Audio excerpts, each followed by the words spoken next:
there ain't no doubt I love this land. God bless the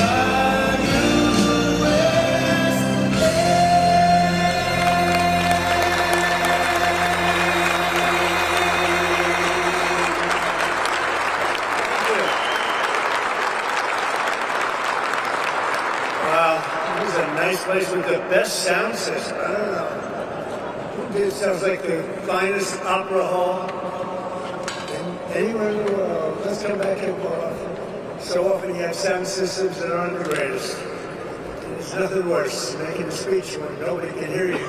This is beautiful and it's a great place. And Memphis has to like me, because I have a lot of friends here and they were not happy a year ago, 2 years ago, 4 years ago, and now they said, we can't believe what's happened in terms of crime, in terms of what's gone on and the job that these people and some of the great people, many of the great people in the audience have done. And that's why I'm here today. In fact, we were going to cancel because we have a couple of events going on, as you probably noticed. So they said, oh, we'll cancel Memphis. I said, we're not canceling Memphis for anything. We're not canceling.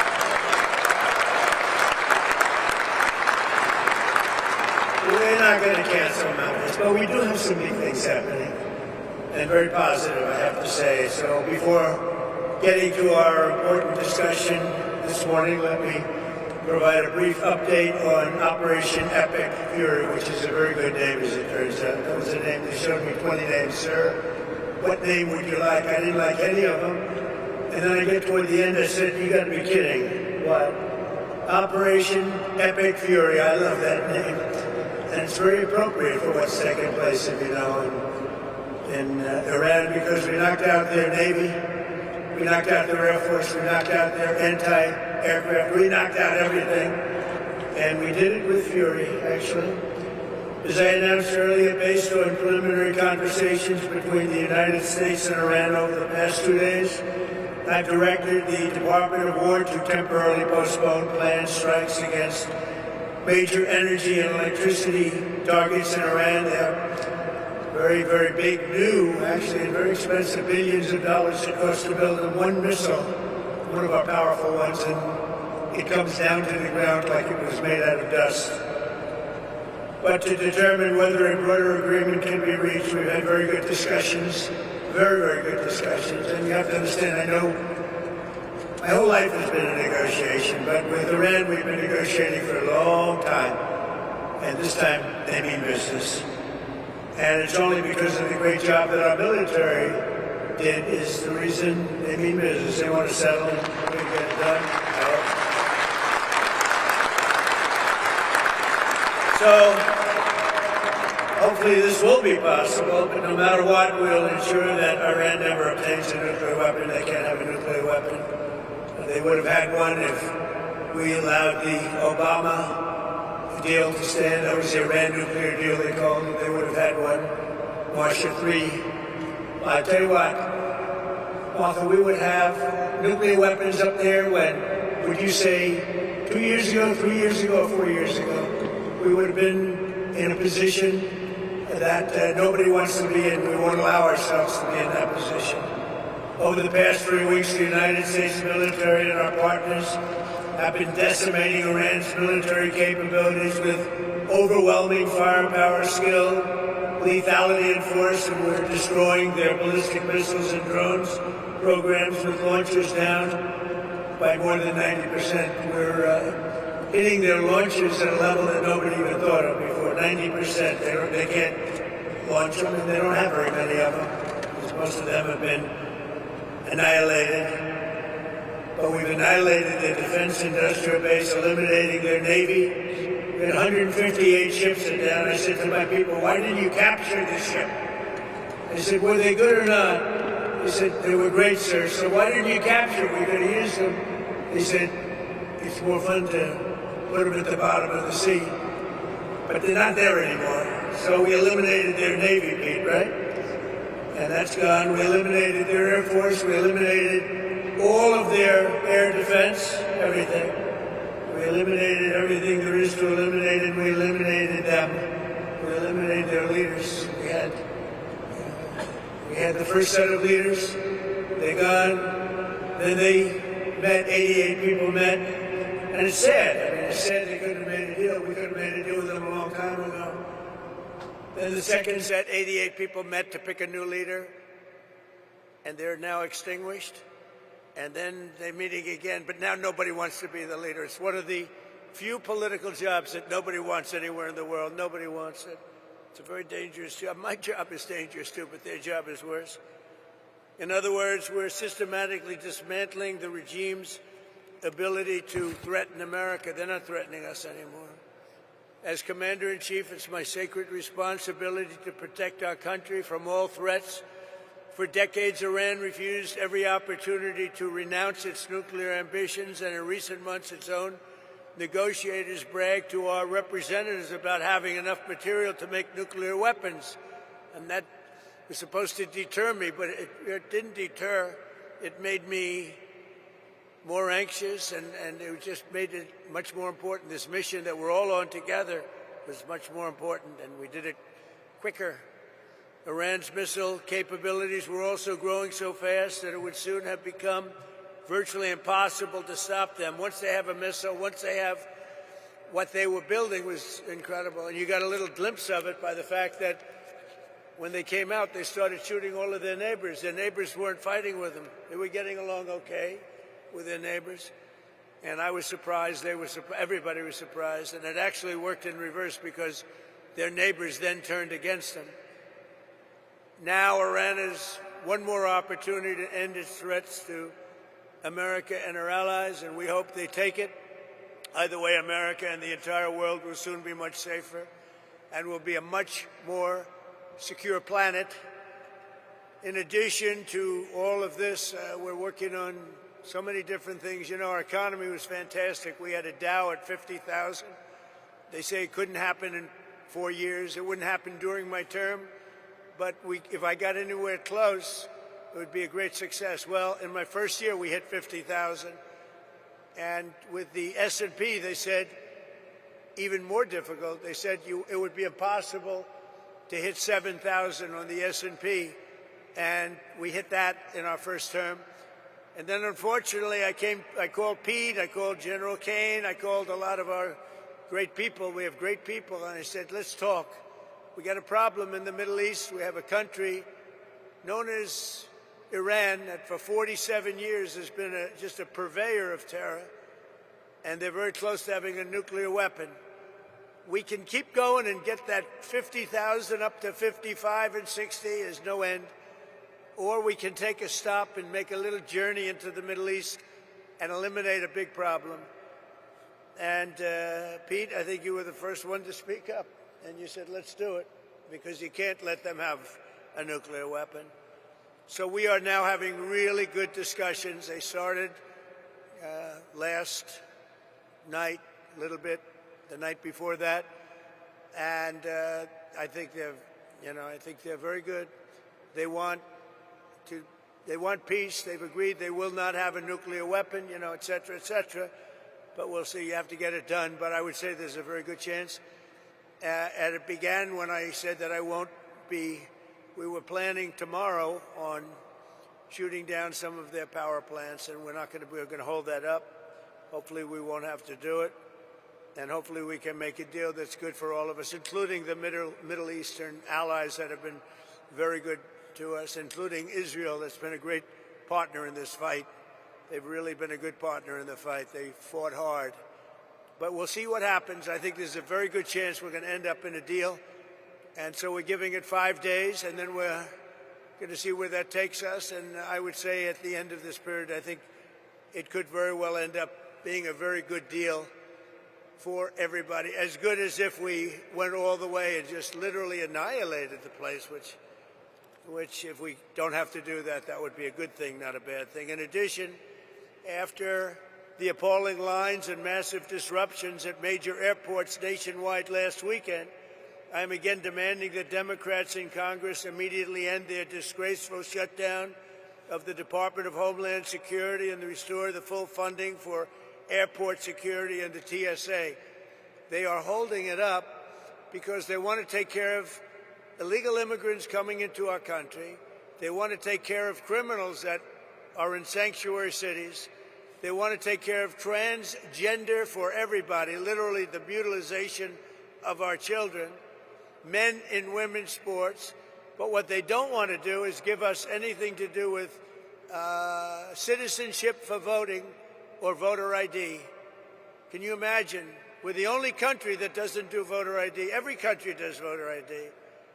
You know, brought to my attention today that we're the only country that does mail-in voting. Mail-in voting means mail-in cheating. I call it mail-in cheating. And we got to do something about it all. And it's part of Homeland Security. And I'm suggesting strongly to the Republican Party, don't make any deal on anything. The most important thing we can have is what's called the Save America Act. Don't make any deal on anything unless you include voter ID, and you have to be a citizen to vote. You have to show citizenship to vote. Very easy to do. It's very insulting when they say people can't do it because they don't know how to do it. Anybody that can't do it, I think it's a very insulting thing to say. The Democrats are fully to blame with the struggle of the great American public is going through at the airports. They're going through a big struggle right now, and we just put ICE in charge, and they're helping TSA, the agents, and they're working together so far very well. I actually suggested that in the airports they take off their masks, and they did that. In the airports, I'm a big believer in the mask because we have, you know, Biden allowed hundreds of thousands of killers into our country. We're rapidly getting them out, by the way. But they would go after these people if they knew exactly who they were. But in the airports, it's different. I didn't love the look in the airport as you get off the plane. So I made a request, and they agreed to it. So they're not going to be doing that. We would also bring out, if we don't have enough, we will bring out the National Guard, and you know where we need it to help out at the airports. But we're not going to let this happen. It's extortion by the Democrats. They're holding up money that's already been approved, and now they're willing to go $5 billion reduction in ICE in order to get the approval on a deal that they approved, the great big beautiful deal, which is the biggest tax cut in history, the biggest regulation cut in history. They want to basically renegotiate a deal that they already approved, and they're doing it largely for a criminal element. So also the Democrats are putting our country at great risk during this period of time, a period that they call a war. They call it a war. We call it a military operation. Their leaders during this time are, as you know, as you want to say, they're in a never land. Schumer is gone. I mean, he's a Palestinian. He should be fighting on the side of Palestine. He's actually become a Palestinian leader. I don't know. I've never seen a man change so much.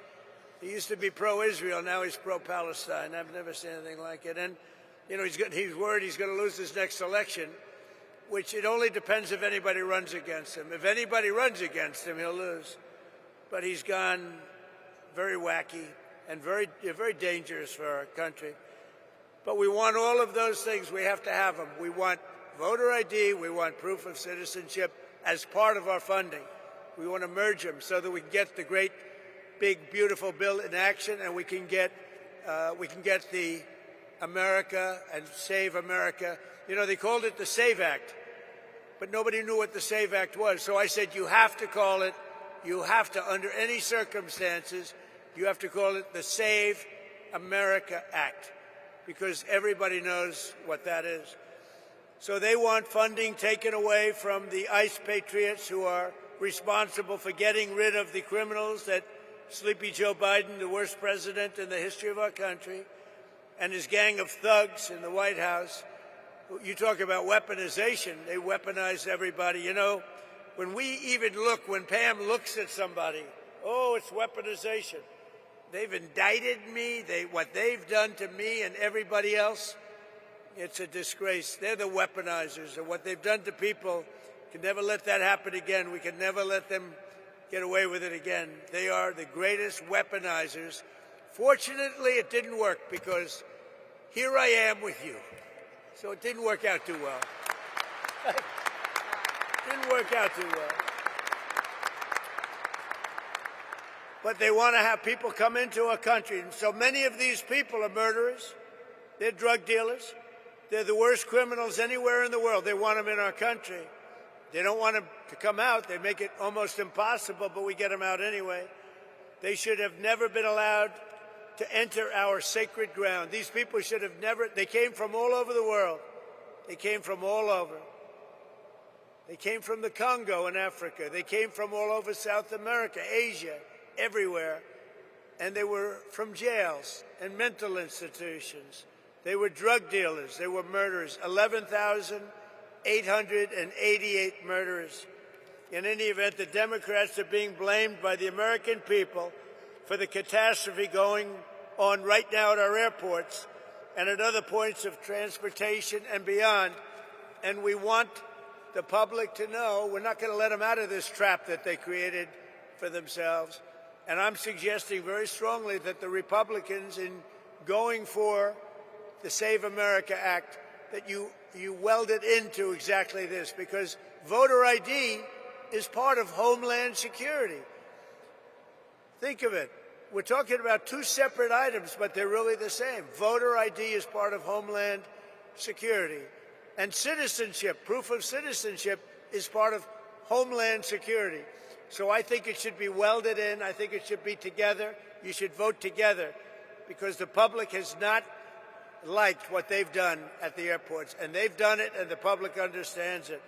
They've gotten wise to them. Republicans do not settle with Democrats and let them out of this hole that they've buried themselves in. You have to take the votes in the Senate to approve. You need votes to approve. We have to get Democrat votes. And at a certain point, if you could get rid of the filibuster, it would be great. It would be great. Get rid of the filibuster and get it all done. So we'll get it done. We want another thing. We can, or we don't have to, add those other items. And by the way, they say they're 80-20 items. They're not 80-20. They're 99-1. Men playing in women's sports is a 99-1. You look at transgender mutilization of our children, that's a 99-1. And we have that in the bill, too. So they won't sign it. Then let the people reject them. And what we have to do is we have to win the midterms. This is the most important election, because all of the gains that we've made, we built the greatest economy, the greatest military. I built the military in my first term, and we built the greatest military in the world. We're showing it now with Venezuela, with Iran. Everybody knows we have the greatest, most powerful military in the world. And we're in a position that we haven't seen. We're respected. You know, our country now is respected all over the world. A year and a half ago, we were a laughingstock. We were a laughingstock. The King of Saudi Arabia told me a year and a half ago, he said, "President, I can't believe what's happened to America. 1 year ago, you were a laughingstock. Nobody thought you could ever survive. Now you're the hottest country." Use that expression. He said, "Now you're the hottest country anywhere in the world." And we are now. Congratulations, because we're all partners in this deal. You're the hottest country anywhere in the world. It's really amazing. So I congratulate you. It's a great feeling, because we were laughed at for 4 years with this guy that should have never been president. So I'm tying Homeland Security into voter identification with picture and proof of citizenship in order to vote. And those two items are the most important thing having to do with Homeland Security. So it should be part of the Homeland Security bill. And I'm requesting that the Republican senators do that immediately. You don't have to take a fast vote. Don't worry about Easter going home. In fact, make this one for Jesus, okay? Make this one for Jesus. That's what I tell them. That would be a damn good thing. The most important part of Homeland Security is voter ID and proof of citizenship. Nobody can vote on Homeland Security without voter ID or proof of citizenship. And you can't have Homeland Security without voter ID or proof of citizenship. So we're tying them together. So now, if you don't mind, let's get to the reason why I'm in Memphis and why you're doing so well. Because Fred Smith, everybody know Fred Smith? He was a friend of mine, and he created from a sort of failed report at like Harvard or whatever. He did a business report, a concept he had, that was his thesis, a concept he had to build a company, and it was FedEx. So he gave this thing where he takes packages, he delivers them. Who the heck knows what he put down? Bottom line is they gave him a lousy mark. I don't know if they passed him or not, but they didn't give him a good mark. They say, this is the most ridiculous business plan we've ever seen. Fred, go back to the drawing board and try something else because this won't work. Well, he decided to go for it, and he built FedEx, and it's an amazing story. And he was a very good friend of mine. But he would tell me that he didn't know what to do about Memphis. It was so dangerous that they would have a board meeting, and the board members, they were demanded that they could not walk 1 block to their hotel. You know the hotel I'm talking about. It was so dangerous. And now they tell me this is like an entirely different place. It's like Washington, D.C. In Washington, D.C., we had the same thing, and now it's amazing. It's such an honor to. If only more governors, your governor called, and he said, we love it. Your mayor has been terrific. Your mayor has been terrific. But look at the results that you've got. Look at the results. And everybody should do it. You know, if I was Chicago, Pritzker, he's a failed governor. All he has to do is say, President, we're having a problem in Chicago. Could you come in and fix it? We'd have it fixed in 2 months. It would be good. It would be good in 2 months. It would be great in 4 months. You'd have almost no crime. But he can't do it. And it just keeps going the same way. So that's the reason I'm here, to tell you how well you've done, how well we've done. I mean, I just came in and people greeted me, sir, thank you very much for what you've done. I said, oh, where are you from? Memphis. What did I do? You stopped crime. And your sheriffs are so thankful. And, oh, you haven't seen it yet. You know, we've just been here a short while. In another 2 or 3 months, you're going to have like no crime. And, you know, we take these criminals. Is that our handsome senator down there, Bill? Is that our handsome senator, Bill? You got both of them down, but you're going to have a new governor here soon, I guess, huh? You're going to have a very new governor. Would you two stand up as senators? Please stand up. Two of the greatest people. Two of the greatest people. They never let me down, you know? Some let me down. They never let me down. Thank you. Last September, my administration launched the initiative modeled on D.C. Safe Task Force in our nation's capital. One of the most amazing things, I mean, I hate to say it, now I can say it, but our nation's capital was one of the most dangerous places on earth. People were being killed. They'd go in from Iowa, they'd go from Indiana to see the Washington Monument, and their parents would get a phone call they'd been killed. And it was happening a lot. It was really bad. And like this, actually, yours was at a level higher, to be honest with you. It was really bad. But it was happening a lot. And now you walk down Washington, it's like everybody that sees me in Washington, we've been doing that another couple of months longer.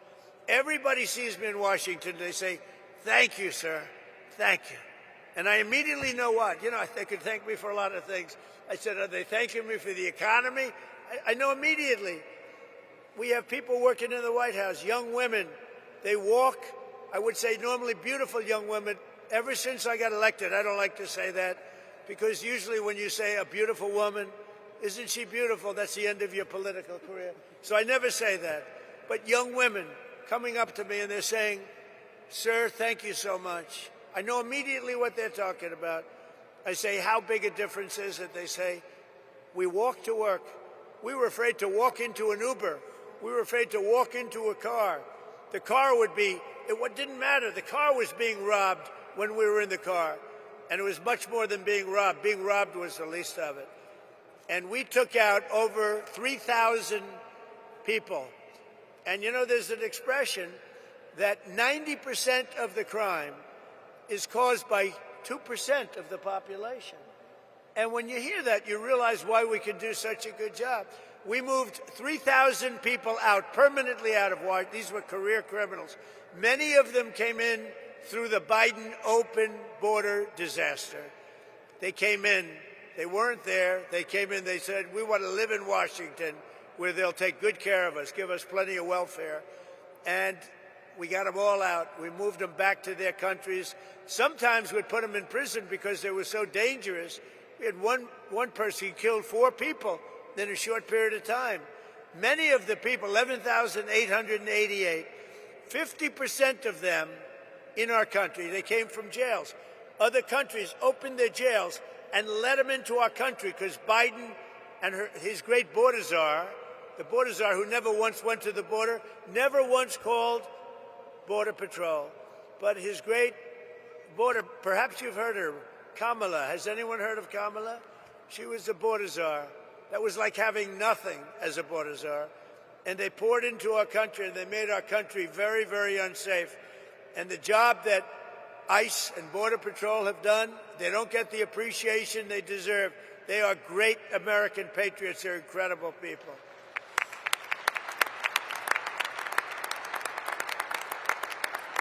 So we brought together 22 federal agencies, state and local police, and 1,500 members of the incredible National Guard to smash the grip of the violent criminals on this iconic American city. The city is incredible. People love it so much, but they're just fed up. They can't stay, and now they're staying. I had somebody backstage say, sir, I was ready to leave, and now we're staying. I said, don't worry, it's going to get much better. Just takes a little more time. Like our D.C. efforts, the Memphis Task Force has been led by our Director of U.S. Marshal Services, Gaddy Seralta, who's incredible. Where's Gaddy? Gaddy, you are unbelievable. And I want to thank you for the work. He did a job in Washington. So when I heard Memphis, I said, I want the same guy that did Washington. Because that went, you're going to tell us when you get up which was more difficult, all right? But members known all over the world as the home of Graceland. You know I'm going to see Graceland after this? I think, is that right? I love Elvis. I never met Elvis. Everyone said, did you? I met them all. I met Sinatra. I knew all of them. I never met Elvis. Sometimes I feel I should tell a little fib, said I knew him well. I love Elvis, but I never met him. But I'm going to go see Graceland after this, I think. I'm sure it's not going to be a very long stay, but I want to see that. But for years prior to our involvement, Memphis had become known for something else, being the murder capital of the USA. That's not a good title. It was averaging far more than 1 murder per day, with a crime rate higher than Colombia, Mexico City, or Baghdad. In the year, I shouldn't be saying this, but here's the good news. It's been fixed, all right? I hate to say this because it's so negative.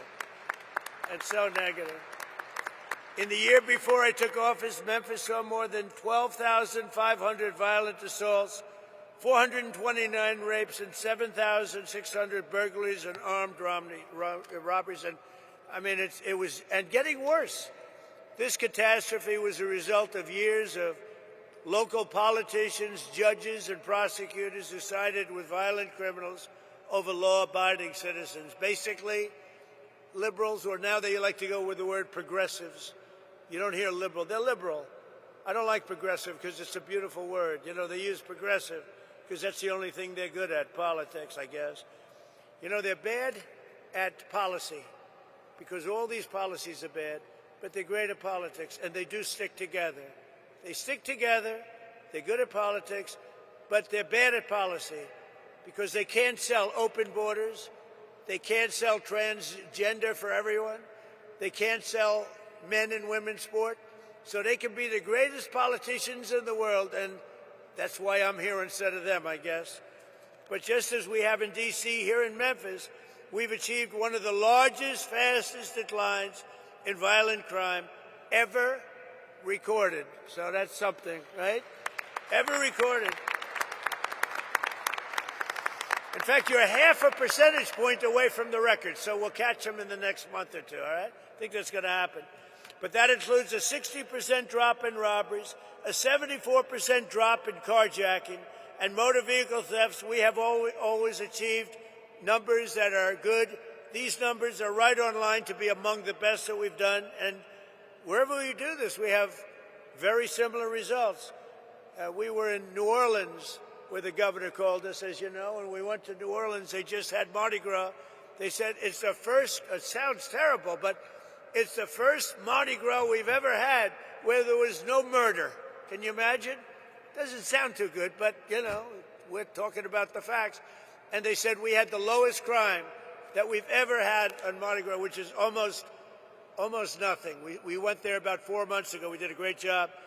So we've achieved a 70% reduction in murders from the peak in this place. In total, we've arrested 7,000 criminals, seized more than 1,100 illegal guns, taken more than 1,000 pounds of illicit narcotics, and rescued more than 150 missing children, making their parents beyond happy.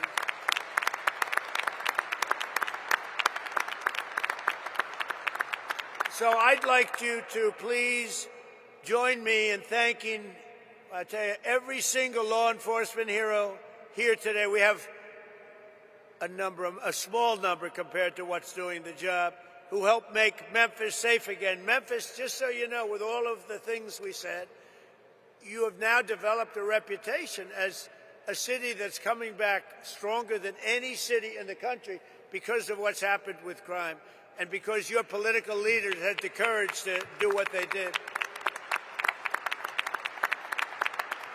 So I'd like you to also say a special welcome and hello to the Tennessee National Guard, the Memphis Police Department, ICE, CBP, the ATF, DEA, Homeland Security Investigations, the U.S. Marshals, the Tennessee Highway Patrol, and all of law enforcement. Everybody got together and they said, we're going to make Memphis great again.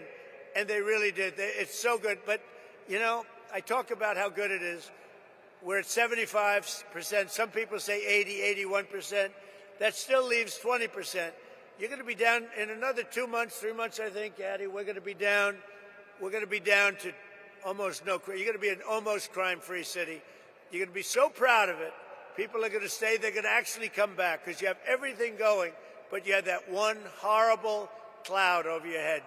And essentially, people know it's happening, but essentially in another 2 months, you're not going to have anything. You're going to have a virtually crime-free city. So today I'm pleased to announce that the Secretary of War used to be the Secretary of Defense. We made a minor change. We like the sound of it better. That the Secretary of War has just signed a directive to ensure that all National Guard members serving on this task force, as well as in D.C., New Orleans, and our border security missions, will receive the same benefits as active duty troops because you deserve it. That's not bad. That's not bad.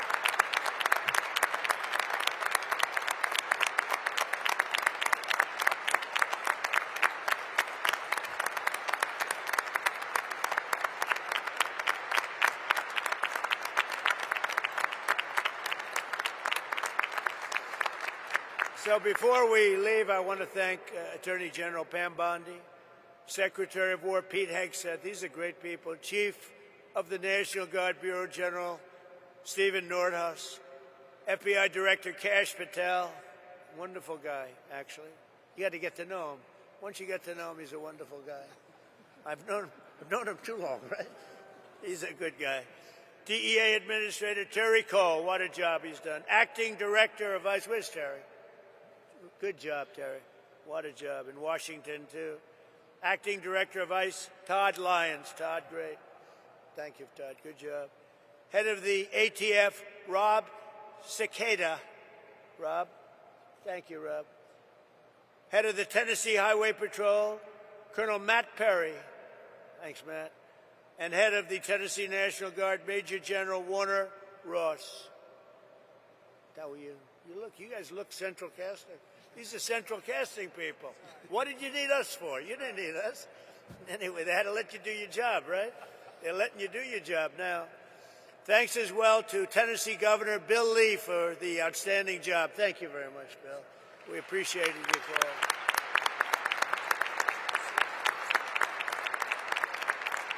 Bill called me up. He said, we need a little help in Memphis, sir. Would you get over here, please?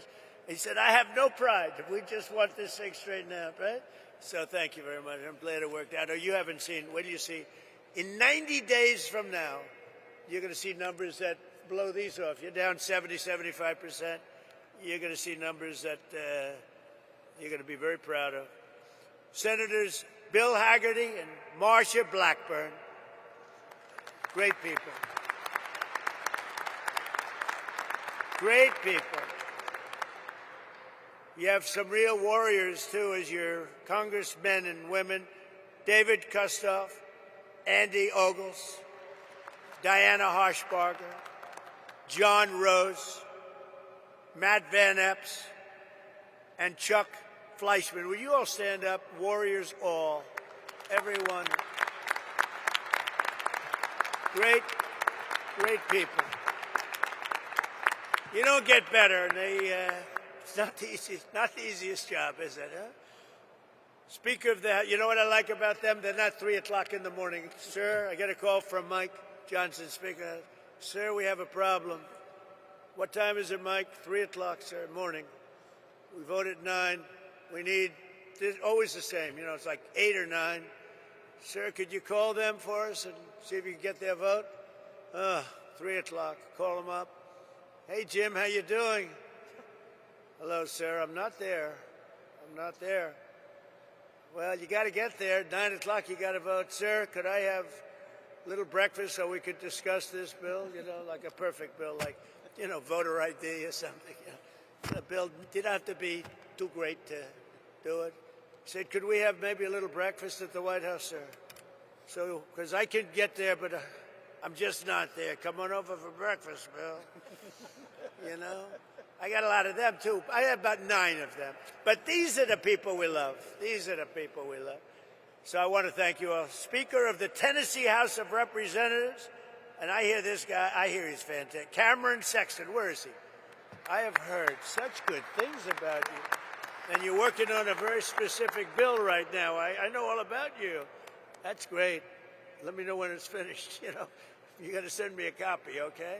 That's great. Thank you, Cameron. You're doing a great job. Shelby County Sheriff Floyd Bonner. Thank you, Floyd. National President of the Fraternal Order of Police. Oh, that's a big one. He gave me his endorsement. Patrick Yost. Where's Patrick? He gave me his endorsement. I said, well, what's your endorsement worth? How many members? He said, sir, we have 490,000 members. I said, that's a good endorsement. Patrick, do you think anybody outside of, within law enforcement, did anybody vote for Kamala that you know of? Don't say it. You're going to get yourself in trouble. Don't say it. But thank you, Pat. That's great. We had an unbelievable, I do believe we got 98, 99% with law enforcement. And why not? President of the National Sheriff's Association, Chris West. Chris, thank you very much. Thank you, Chris. Stand up, Chris. Thank you. Well, why are you so far back there, Chris? You deserve to be in the front row. The National President of the Federal Law Enforcement Officers Association, Matt Silverman. Great guy, too. All great guys, all guys we know. All guys, thank you, Matt. They're all guys that supported me, Pam, every one of them. For years, our leaders allowed entire cities in America to be destroyed by crime, drugs, and gang violence. Tolerating this violence was always a choice. 19 of the 20 most dangerous cities in America are run by Democrats. I'm surprised. I thought it was 20 of 20. I don't know why it's 19. I don't believe it. It's like, I heard it was 25 out of 25.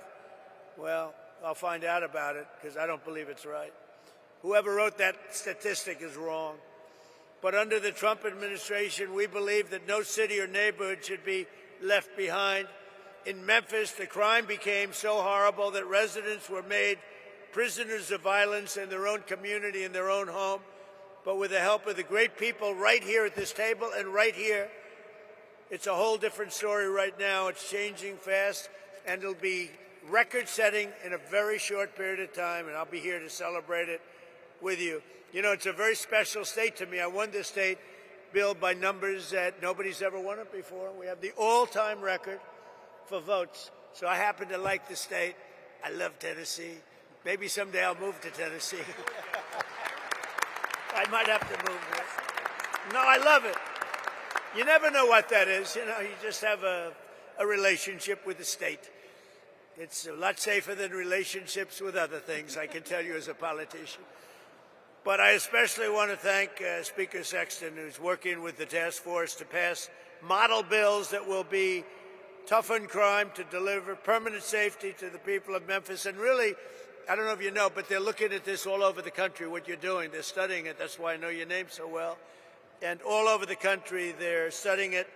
And so I hope you do a great job, as simple as you can and as complex in the sense of we want to be tough. We want to be strong on crime, because that's the thing.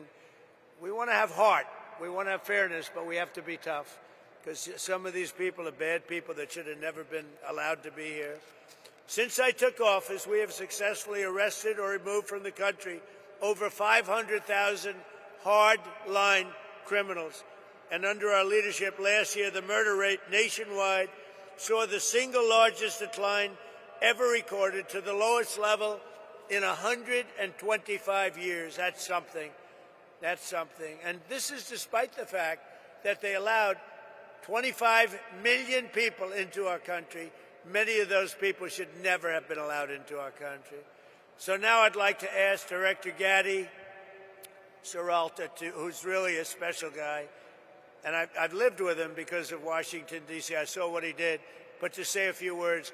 And congratulations for what you've done everywhere, but today we're only interested in one place, Memphis, Tennessee. Thank you very much. Gadi? Thank you, Mr. President. Thank you very much. So good morning to you, and thank you, Mr. President. Today we celebrate the successes of this incredible mission and all our federal, state, local, and National Guard teammates who have contributed mightily to the Memphis Safe Task Force. Mr. President, it is an honor to be entrusted by you to lead this amazing task force as Director of the United States Marshal Service. Your decisiveness in responding to state and local leaders' requests for federal assistance is inspiring. It was just over 6 months ago when you signed the executive order restoring law and order in Memphis. At that point, the city of Memphis was overwhelmed with unprecedented levels of violent crime, to include some of the nation's highest per capita rates of murder, robbery, and aggravated assaults. Memphis residents could not safely enjoy a walk downtown. Parents were fearful of their children playing outside, and local businesses struggled to prosper. The mission you gave us was clear and concise. Crime will not prevail in Memphis, period. The city will not be surrendered to lawlessness. President Trump, thank you for your leadership. We had a blueprint, quickly restoring order and reducing violent crime, given our success with Operation Make D.C. Safe and Beautiful, as you mentioned. We began our deployment to Memphis and commenced operations on September 29, 2025, with 20 partner agencies and 200 task force members.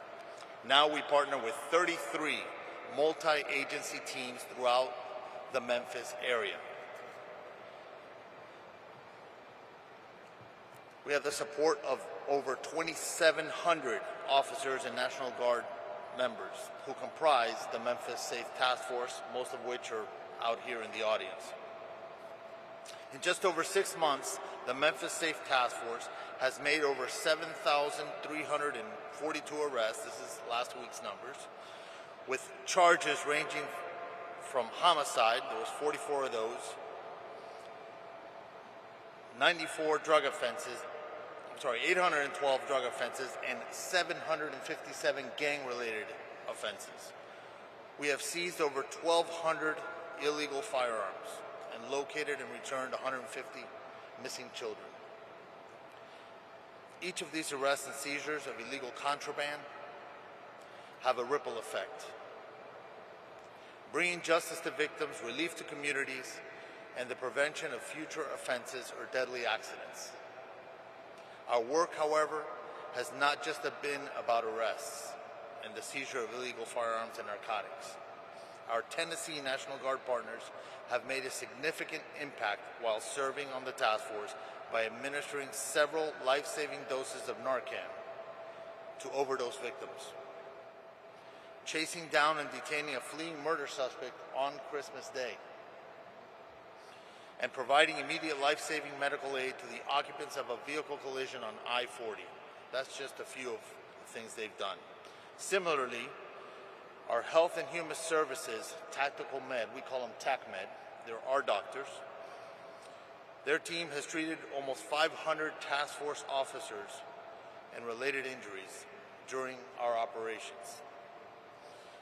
The fraud cell, the Memphis Safe Task Force Fraud Cell, has been a key contributor in targeting federal benefits fraud, organized crime, and other complex fraud matters. The fraud cell has more than 80 open investigations, 33 cases active with the United States Attorney's Office. Their recent efforts have resulted in 2 indictments of convicted sex offenders living in housing paid for by Housing and Urban Development, and 1 indictment for stealing benefits from a Social Security beneficiary. I would also like to recognize the work of Attorney General Bondi's incredible staff at the Western District of Tennessee. Their stats tell a remarkable story as well. They have increased the number of defendants charged by 221%, and the number of cases indicted by 204%. when compared to the same operational period last year. I see you smiling, Mike. Congratulations. Without question,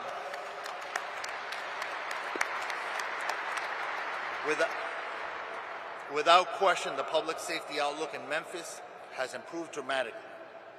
In the past 6 months, collectively, our efforts have resulted in a 43% reduction in total serious crimes, 37% reduction in murder, 40% reduction in sexual assault, 56% reduction in robbery, 68% reduction in motor vehicle thefts, and the most impressive of all is a 65% increase in the solvability of the crimes that have been committed. These numbers are so impressive that it's often easy to just recite them without reflecting on significant positive impact that we have had on lives of Memphis residents. The city's residents and visitors are now more likely to venture downtown, and our local businesses are rallying back. Large-scale public events have shown improved safety outcomes, as demonstrated during the December 6, 2025 St. Jude Marathon, where 22,000 runners gathered without a single reported downtown burglary, compared to multiple incidents in the prior year. Perhaps the most telling of all is one of our Special Assistant United States Attorneys recently reported that a traveling emergency room doctor, expressed his appreciation for all that the task force had done. You see, he said that in years past he would see 3 to 5 gunshot victims per shift, and now he sees an average of 1 gunshot victim every 3 or 4 shifts. Mr. President, the Memphis Safe Task Force underscores one simple truth: when federal, state, and local agencies work together as genuine partners, we can reclaim even the most troubled cities. I am extremely grateful to you for the opportunity. To all our partner agencies, it has been an honor to work alongside you, and I look forward to sustaining and building on these partnerships as we continue to make Memphis safe again. Thank you. Thank you, Getty, very much. And Pam, I think, thank you. What a great job. And I think, I see them sitting out there, your U.S. Attorney and your Assistant U.S. Attorney. You do a great job. Would you please stand up? Michael Donovan. Michael Donovan, Thank you, Michael. Thank you both. Great job. Thank you. Pam Bondi, please. Thank you, President Trump. You know, some people choose to tolerate crime, but you chose law and order. And that's why this task force worked. It was all of us, as Gaddy said, working hand in hand with my FBI, DEA, U.S. Marshals, ATF, with Cash, with Terry, with Rob, with Gaddy. Not only that, with Pete, with Department of War, with Homeland Security, with all of my agencies working hand in hand with the National Guard. When you went out there, when we came to Memphis, you could not tell who was with what agency because everyone was working so well together.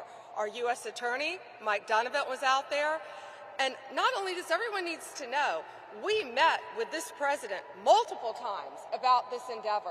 The president knew what was going on here. The president cared. People like Alice Johnson sitting in the front row, who is a Memphis resident, she told us what a horrible crime problem there was. And I think the unsung hero in all of this is Stephen Miller. Stephen is the architect of making all of these plans work. Stephen, thank you. Thank you. And just two very brief examples. There was a horrible murderer, Arsenio Davis, who last October committed a gruesome double homicide. He killed his mother and dismembered another person. And based on this task force working hand in hand, he's off the street. Another example, a horrible monster who's charged with raping a small child. This task force, all of these members working together, arrested him. We can give you countless examples of that. Over 770 gang members off the streets. And we know there's no normal day for a law enforcement officer. We know it's so dangerous what our law enforcement officers do. But know this, Donald Trump and this administration, we have your backs. Thank you all, and thank you, President Trump. Thank you. Thank you. Thank you, Pam. And Pete Hegseth, who's been unbelievable at what he's doing, is nobody better. That was a wise choice. Pete, go ahead. Well, thank you, Mr. President. Thank you for your historic leadership on Operation Epic Fury. The success you've laid out was only possible because of the military you rebuilt, as well as the historic success here in Memphis. And I want to start by thanking every patriot in this room, in law enforcement, and the nearly 1,500 National Guard members for your heroic efforts in this operation.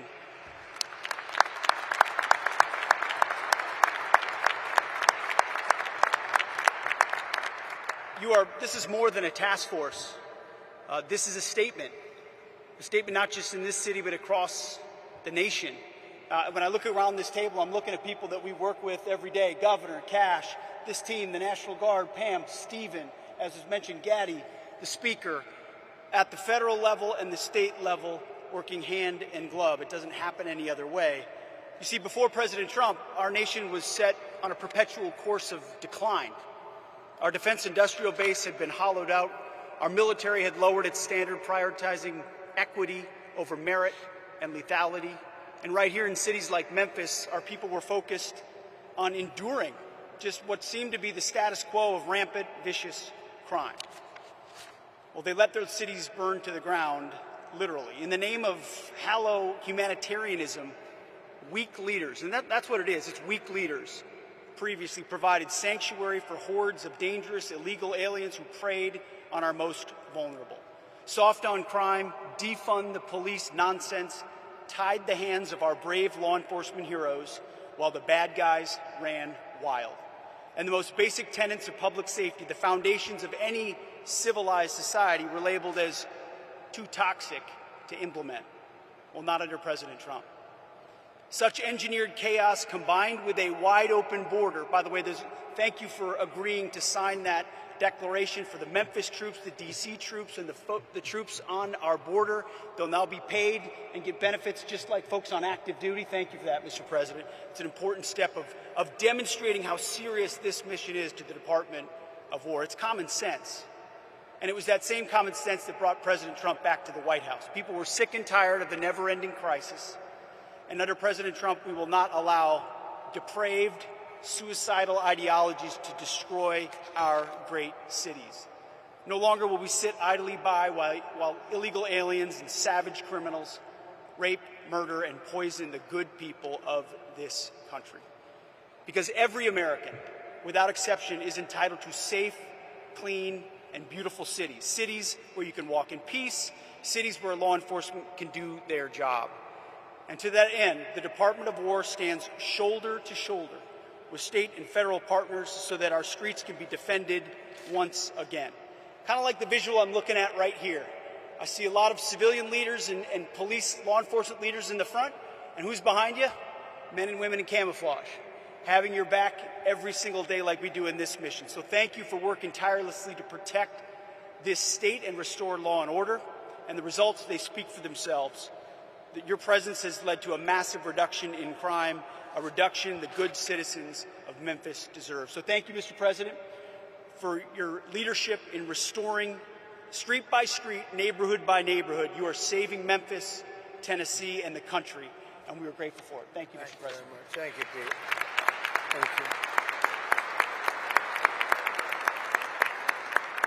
you. Mr. Governor, please. Yes, sir.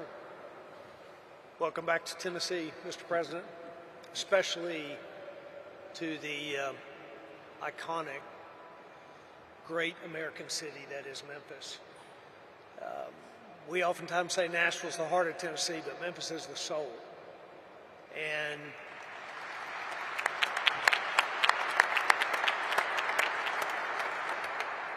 great businesses here, remarkable people, a true, rich cultural history, but a serious problem.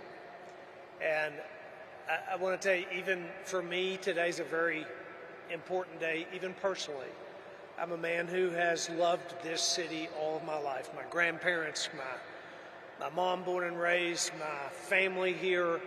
As a young kid, spent time with my cousins roaming the community, the neighborhoods in this city. But sadly, for decades, that was not possible for children to do safely anymore. And to watch this great city be plagued by crime like it has for decades was a very tough thing for Tennesseans to do. But as was said earlier, what's happened in the last 6 months has changed that story entirely. And because of your leadership, Mr. President, putting together the Memphis Safe Task Force, putting these people, this leadership team in place, funding and making possible resources that have never before been made available to a city like has been made for Memphis. Because of that, because of the leadership here, and these, especially these men and women of law enforcement and the National Guard, who have, in fact, gone shoulder to shoulder with not only the multiple agencies involved, but with the people of Memphis. What has happened here has created generational change and will create generational change, and it could not have happened except for what's happening and what we're celebrating here today. So the people of Memphis are grateful. This governor is grateful. I thank you for the work that's happened. And we are looking to the future. We believe that great things lie ahead for this city. There's a lot of work yet to be done. The General Assembly, and we are working together with the General Assembly to create legislation that will make certain that this is a lasting effect for our city.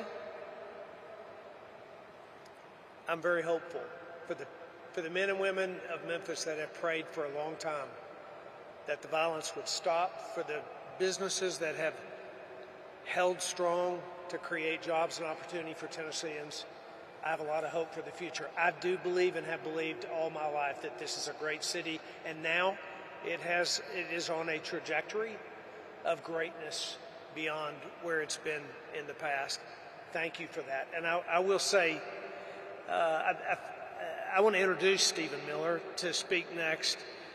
There is one person who showed up here early, actually multiple people at this table, but he said his commitment to whatever we needed for this city and for this task force to be successful.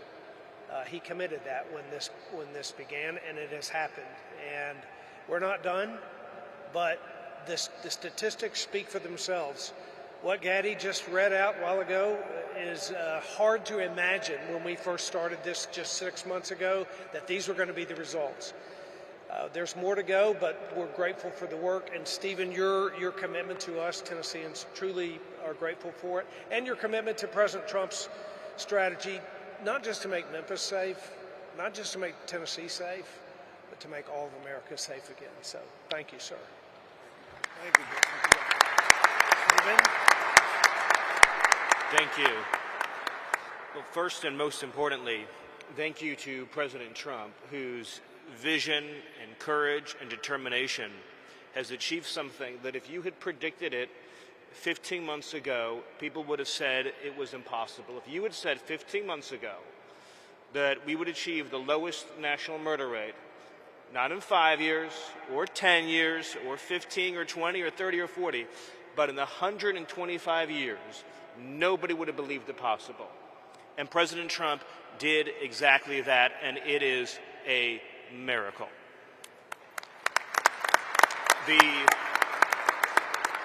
Just think about this for a second. Under President Trump's leadership, the largest reduction in murders in American history, the largest reduction in violent crime in American history, the largest reduction in drug overdose deaths in American history, the largest reduction in fentanyl in American history, the largest reduction in illegal immigration in American history, and the largest number of criminals arrested, removed, or deported in American history, all done in 1 year.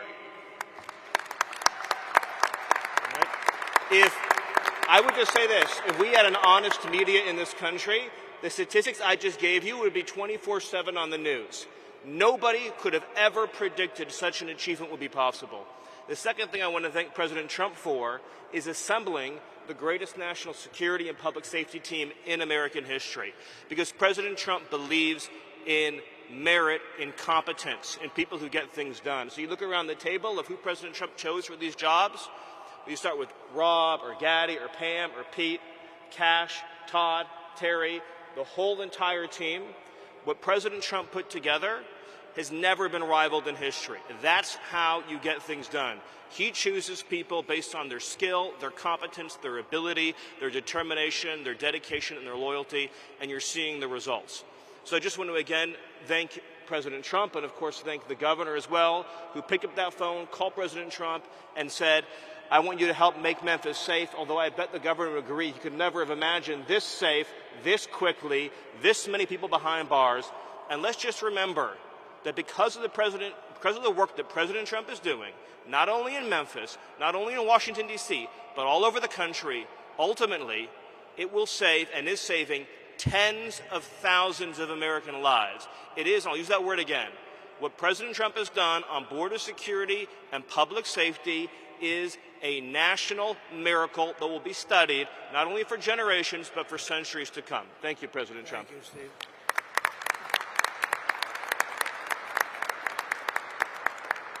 So, Cash, see if you can top that. I don't know. That's a tough one, Cash. That is tough. You know, Mr. President, as I look around this venue, I see, and I'm reminded again, why we have the greatest warriors on God's green earth, the men and women serving in uniform, the men and women serving and wearing the badge, and law enforcement, our police, our sheriffs around the state of Tennessee. I'm reminded that Americans exist to protect this country day in and day out, and they've done it like we've done it here. But what we didn't have was you. We didn't have a commander-in-chief who backed the blue, who resourced the blue, who funded the military, who did whatever it takes to safeguard every single life. And here in Memphis, Tennessee, you have put on a show for the world. You have allowed us to go out there and capture gangbangers, rapists, murderers, drug dealers at record historic levels. And for me, a first-generation Indian-American kid whose parents fled a genocide in East Africa to become the 9th director of the FBI, I'm living the wildest dream you could possibly imagine, sir. But it's thanks to you. But more importantly, what I see when I look out across our great partners here in the interagency and our great legislators and our great prosecutors and our great attorney general who has the guts to go out there and make arrests, turn them into prosecutions and put people in prison, you are giving that dream to every single child in the state of Tennessee. You are inspiring the nation and law enforcement to come up and wear the badge and wear the colors of this country and safeguard our men and women for generations to come. This is an enduring mission, Mr. President, because you have made it enduring. It is going to go on for generations to come. They are going to try to achieve what you accomplished here, what Stephen said, in just one short year, and they're going to be doing it for decades because America was smart enough to elect you as our commander-in-chief. So while we're out there fighting for the dreams of our children, just know, Mr. President, how many millions of dreams like mine are going to be lived thanks to your brilliant leadership. Mr. President, thanks for delivering America the safest country on God's green earth. Thank you very much, Joe. Pretty good. You did pretty good. Thank you very much. Mr. Speaker, please. It's great to be here with you today. And obviously we're in the hottest country, in the hottest state, and now the hottest city, thanks to you. So we appreciate your leadership in that endeavor. Also, it takes strong leadership, Mr. President, to do what you do. We thank you for that and have a strong team as well. But I'd like to say that I appreciate how resolute you are in your belief and your attitude. And I think that's a testament to making America first. Also, I want to thank you for delivering freedom. When we talk about crime, a lot of times we talk about normalcy. But people get used to high crime. They don't understand what low crime is. And in this city, unfortunately, it became a normal thing, seeing high crime. But you deliver freedom to the residents here in Memphis, as well as Governor Lee did. And it's as little as watching a kid or a child who said they had a bicycle in their living room, and now they're able to ride it outside. We take that for granted. We take that freedom for granted, but because of you, now here in the city of Memphis, kids can ride their bicycle outside, which they never had experienced before. And now what has happened, when you have freedom, Mr. President, you have opportunity. You now have hope, you get independence, and then comes prosperity. And that's what making America great is all about. They can be anything they want to be. It doesn't matter where you start out. You can end up wherever you want to be, and that's exactly what you're doing, Mr. President. And then we can talk about crime statistics, but I want to thank you for saving hundreds of lives. And I mean by saving hundreds of lives is those individuals who were not shot and killed in the city of Memphis. Those are saved lives that have something else that God's going to give them to do in their life other than be a crime statistic. In your short period with your team's approach, there are 10,000 less victims in the city of Memphis. Think about that. Hundreds of lives saved, 10,000 less victims. That is an accomplishment that you have never seen in this aspect.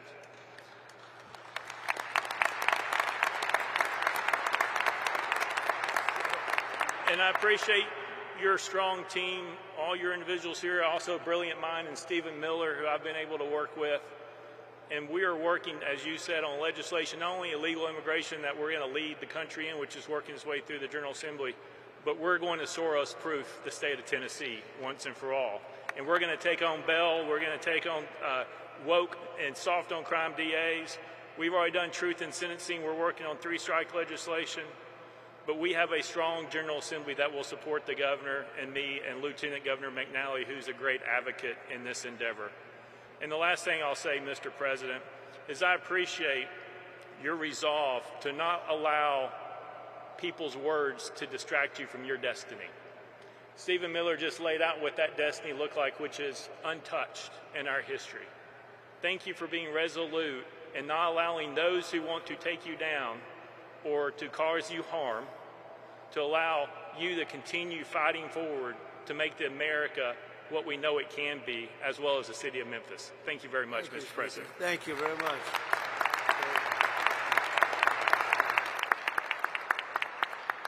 And now we have the ICE director, very important. He's done a fantastic job. Todd, please. We're a law enforcement officer. Thank you for letting us do our job again. That's the key thing. The men and women in this room that wear the badge every day, we know that we have a president that has our back. So because of you, we can go out and we can make America safe again. But honestly, sir, if you just look at what we did, this is what happens when strategy actually meets execution. Your model is delivering real results, securing communities and making neighborhoods safe. And if more cities would just take the lead and have the strength and constitution like the governor does to make their major cities safe again, this is a prime example of how to do it. This is a direct reflection, sir, of the model that you put in place. This and the Homeland Security task forces that you put into action with your executive order are really what's going to make a difference to this country. You know, one thing, and Gaddy brought it up, was the Memphis Interagency Fraud Cell. That's key to your promise to the American people that honest Americans that need that funding will get it. What we're doing is we're having a reduction in fraud when it comes to SNAP benefits, mail fraud, and Medicaid fraud. And that's key and important for true Americans that believed in you that you're going to make a difference to make this country great again. While this wasn't an immigration-led operation, sir, we did have 619 illegal aliens arrested, 7 of those which were Venezuelans that were paroled into this country, or TDA gang members, 1 El Sal that raped a child, and another Honduras male that raped several children.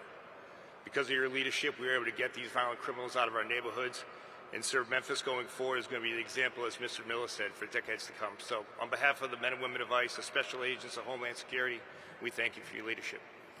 Thank you very much, Chad. And just, if I might, so you're at the front of a storm. The Democrats have caused lots of problems at the airports and all other places too. We shouldn't be in this position, especially when we're in conflict elsewhere. But how are you doing, and how is ICE doing at the airports and helping out?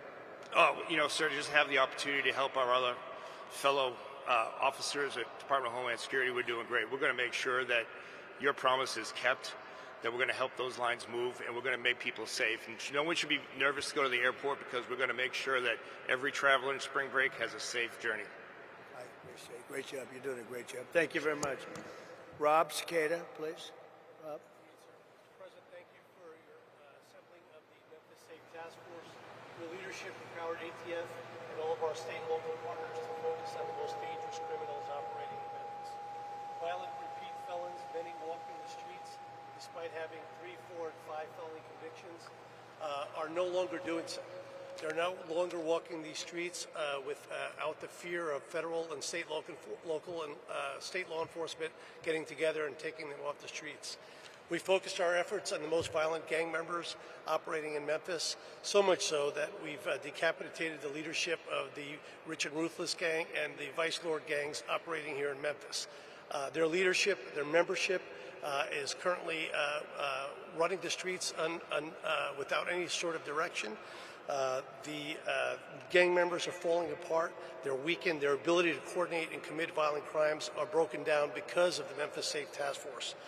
We've also been able to identify numerous firearms trafficking task force. Some of the evidence items that you see here were recovered from violent gang members. Many of these firearms were converted from semi-automatic weapons to be able to accept machine gun conversion devices, which now allow these rifles and pistols to shoot full auto. Those weapons were used by the gang members to terrorize this community and commit numerous homicides and numerous aggravated assaults.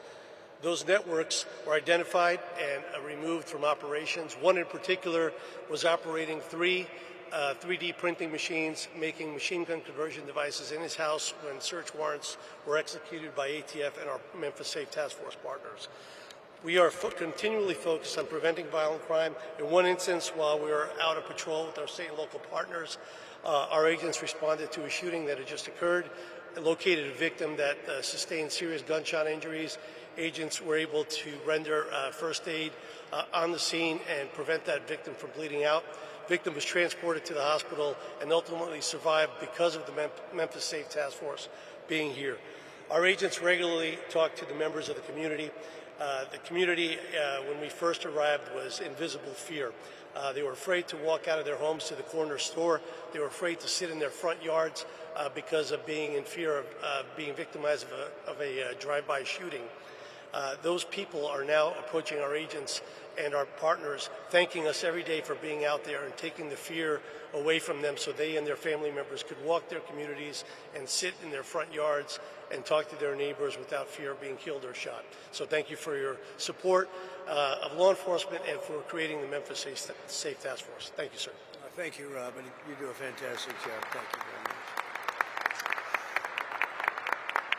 much. One of the best crime fighters I know, really from personal experience, because I've watched him more in D.C. than here, but I get the reports on what's happening in Memphis, and Terry Cole. please say a few words. Great job. Mr. President, thank you for your leadership. It has given law enforcement the tools and the support to take this fight directly to the local street gangs, but also the cartels, the designated terrorists that are killing Americans. Your leadership is attacking not only the local street gangs here, but it's attacking the cartels in Mexico. It's attacking the cartels in Venezuela. It's attacking the cartels in Colombia and Ecuador. And it's setting the example for the world to see that they are designated terrorists. They are fueling the violence in our streets. The DEA, along with our local task forces, are disrupting the supply chain, dismantling networks, and saving American lives. This is America first. This is Americans first. The DEA is proud to stand along with our federal, state, tribal, and local partners here in Memphis with our amazing military and National Guard. The work has just started, Mr. President. We will take the battle wherever the battle leads us. But one thing can be rest assured.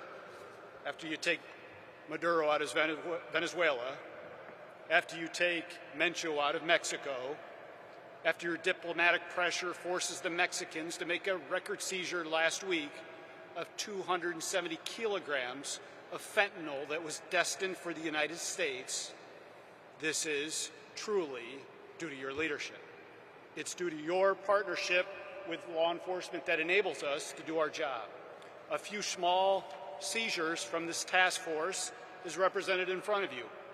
Close to 190 kilograms of cocaine, close to 50 pounds of methamphetamine.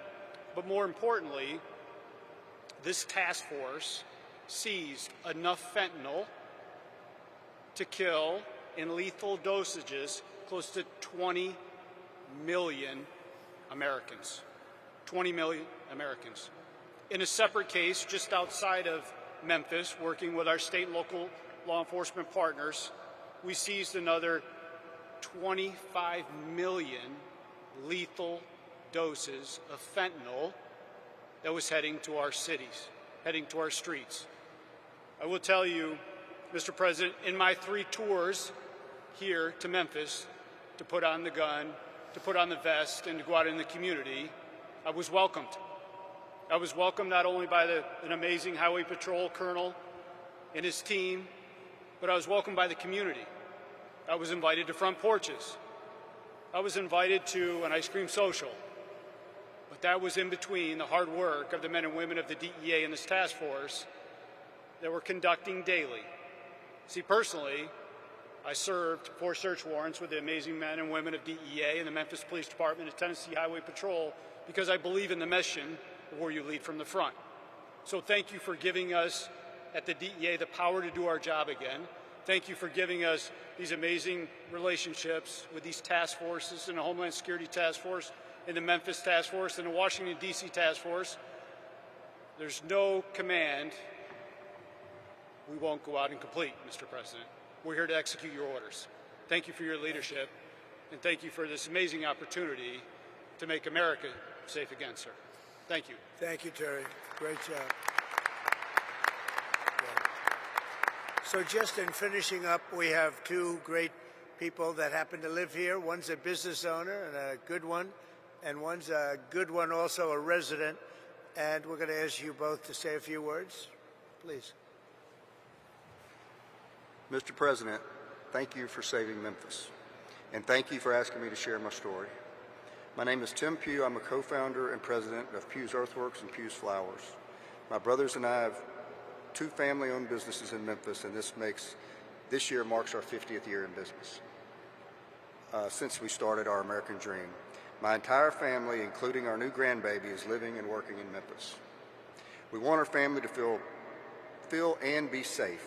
We have many friends that have moved away and encouraged their children to move away because of the escalating crime. We love Memphis and call it our home and would never want to move away. The crime in Memphis has affected my businesses. We've had several delivery vans full of flowers stolen as we're at the front door of someone's house delivering. Turn around and the van was gone. We've had landscape equipment stolen from job sites, so now we have to lock each piece of equipment to the truck while we're working on a property. And because of multiple break-ins, including one night we had 5 vans with the catalytic converter stolen on all 5. Due to repeated theft, we had to install an electric fence and multiple cameras around our main store to prevent this theft. All of this adds significant financial burdens and man hours. In the spring of last year, members of one of my landscape crews were robbed at gunpoint. This type of action became too normal in this city that I was raised in, and honestly, I felt that we were on a path of no return. How could we continue to operate our business when theft was rampant and, God forbid, lives were lost? Thankfully for you, Mr. President, we don't have to live and operate that way anymore. We have a great police force in Memphis, but they just needed reinforcements to get the crime under control. So thank you for bringing in those much-needed reinforcements. Our mayor is doing a good job. Each week he's sending out emails of the progress, and just last Friday he reported that crime was down well over 40%. Honestly, Mr. President, I feel like crime is down 100%, and that is because of what you've done. We want Memphis to grow and prosper, and to do that, you must have a low crime rate. People have to feel safe. That wasn't the case before, but now it is. Thank you to the task force and our city leaders for working together to make this happen. And thank you, Mr. President. Memphis owes you a lot of gratitude. Thank you. Thank you very much, Tim. Thank you. Great. And your business is doing well. That's great. It's going to get better and better. You watch. Thank you very much. Delisha? Thank you so much, Mr. President. It is a complete honor to be here with you today. Thank you for saving Memphis. My name is Delicia Ballinger, and I'm a lifelong Memphian, and I'm a mother. And I wanted to speak with you today, not just as a citizen, but as a mom who's lived through what Memphis has become. I remember a different Memphis. I remember when the city felt alive, when families didn't have to think twice about safety, when kids could just go outside and just be kids. We had places to go, things to do, and a sense of pride about where we come from. But over the years, that Memphis has faded, and what it was replaced with was fear. Before the Memphis Safe Task Force, I just didn't hear about crime, I lived it. I watched friends and people that I love lose their lives to the senseless violence. I've attended funerals that never should have happened. I've seen families torn apart, mothers grieving, and children growing up without parents, all because of violence that felt like it would never end. And those moments stay with you. They change how you see everything. But nothing's changed me more than becoming a mother. Because now, it wasn't just my life that I was worried about, it was my children. There were days where I wouldn't let them go outside, not because I didn't want them to, but because I was afraid what would happen if I did. And the fear of stray bullets, the sounds of gunshots at night, constantly wondering if they were truly safe. And that fear became real in a way that no mother should ever have to experience. At just 5 years old, I could have lost my son.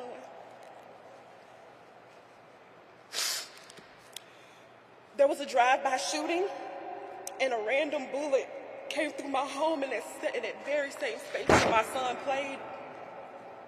And to that day, this bullet hole is still in my wall, a permanent reminder of how close I came to losing everything. My family we are good people. We work hard every day to have everything that we have, only to have it taken away from us. We've experienced multiple burglaries in our home, and it wasn't just the material things that were stolen, it was our sense of security, our peace, our livelihood. And that violence just wasn't inside of our home, it was all around us. Just literally 4 houses down from where I live, a grandmother and her child was shot. I remember what sounded like almost 30 gunshots ring out. Yellow tape covered the street. After that day, those neighbors never returned. Their home now, with the for sale sign, stands as a reminder of a fear so deep that they couldn't come back to the place where they almost lost their lives. And that feeling, that fear, is something that my family knows all too well. That is not how families are supposed to live. That is not how children are supposed to grow up. We've reached out for help. For years, we looked to our local leaders hoping that something, anything would change. But nothing did. And that was until you, my president, stepped in. I need you to understand what that meant for families like mine, because in a matter of weeks, we felt a difference. Today, I can sit out on my porch and drink tea in peace. My children can go outside and play in our backyard again, and for the first time in 5 years, I don't hear any gunshots in my neighborhood. It's been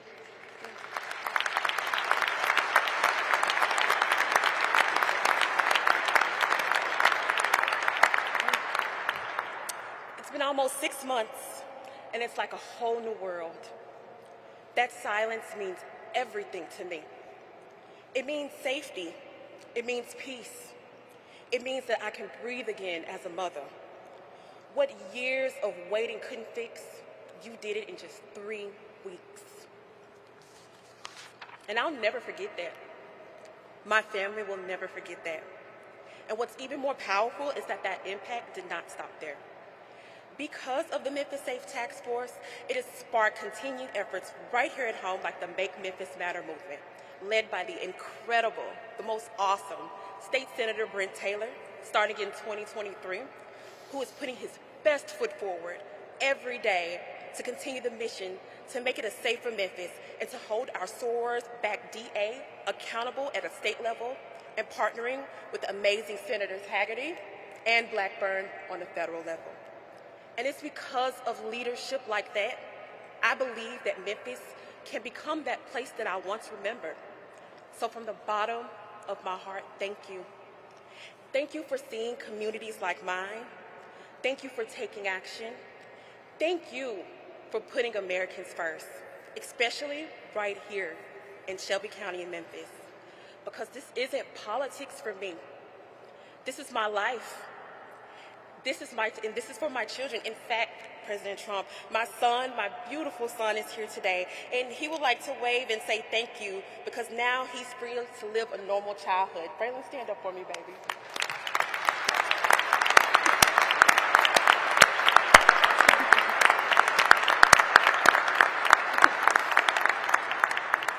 And because of that change, we finally have a sense of normal again. Again, from the bottom of my heart, I truly don't have the words to share how much I appreciate you. Thank you so much, sir. Memphis loves you, President Trump. Thank you. Thank you very much. Wow. I don't know, Delisha. I think we're going to have to give her MVP, right? MVP, Delisha. That's a great job. Thank you very much.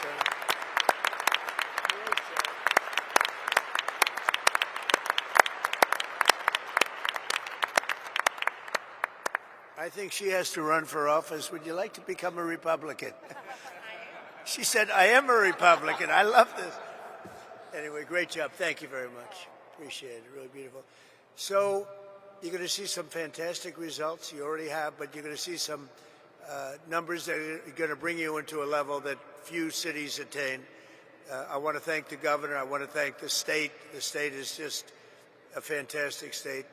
The first day I stepped in it, we were leading by 30 points, and it never went down. It just only went up.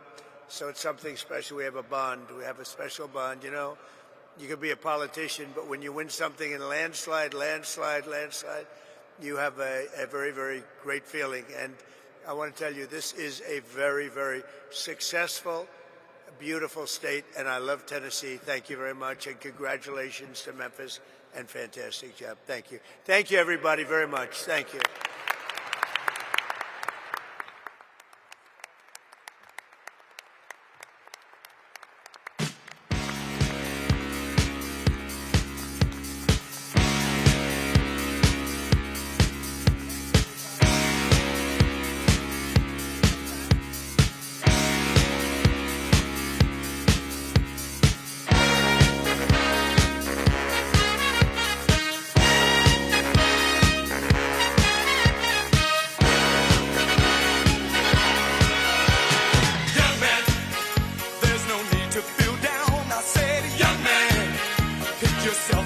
round.